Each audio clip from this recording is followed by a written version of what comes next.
22 अप्रैल 22 अप्रैल को पहलगाम में जो हमला हुआ उसने न सिर्फ घाटी को दहला दिया बल्कि पाकिस्तान की नींद भी उड़ा दी।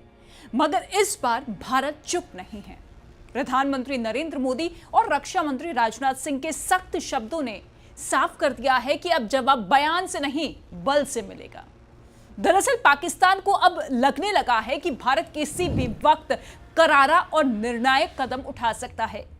सबसे बड़ा डर उसे कराची और लाहौर जैसे बड़े शहरों का है। उसे डर है कि अगली बार अगर हमला हुआ तो पाकिस्तान का दिल कराची सीधे निशाने पर होगा।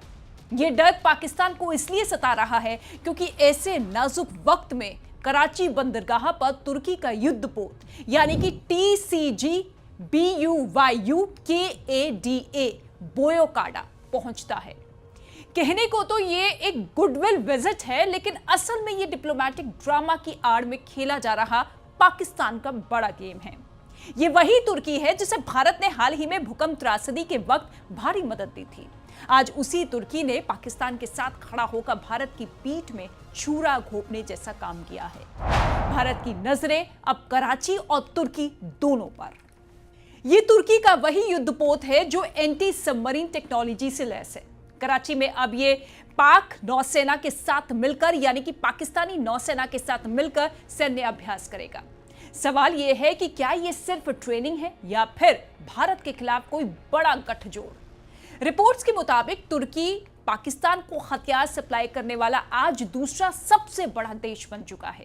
चाहे बात ड्रोन की हो, एंटी टैंक मिसाइल की हो, युद्धपोत या फिर F-16 फ्लीट की मेंटेनेंस तक की, ये सब तुर्की ही मुहैया करवा रहा है। यानी कि सीधी बात यह है कि तुर्की अब पाकिस्तान के लिए रणनीतिक हथियार डिपो बन चुका है। क्यों डर रहा है पाकिस्तान? देखिए, कराची पाकिस्तान का सबसे बड़ा बंदरगाह और आर्थिक राजधानी है। युद्ध की स्थिति में यह पहला निशाना हो सकता है। 1971 की लड़ाई में भी भारतीय नौसेना ने ऑपरेशन ट्राइडेंट के तहत कराची बंदरगाह पर बड़ा हमला किया था, जिसे आज भी पाकिस्तान भुला नहीं पाया है। भारत की नौसेना आज और भी ज्यादा शक्तिशाली है। ब्रह्मोस मिसाइल, स्टेल्थ युद्धपोत, एयरक्राफ्ट कैरियर और अब आधुनिक मिसाइल सिस्टम जैसे ईगला एस। पाकिस्तान ये अच्छी तरह जानता है कि अगर मामला बढ़ा तो कराची फिर से जल सकता है। कितना ताकतवर है तुर्की का युद्धपोत? TCG बोयोकाडा तुर्की नौसेना का पनडुब्बी रोधी युद्ध यानी कि ASW कोरवेट की एजा क्लास सीरीज का दूसरा जहाज है।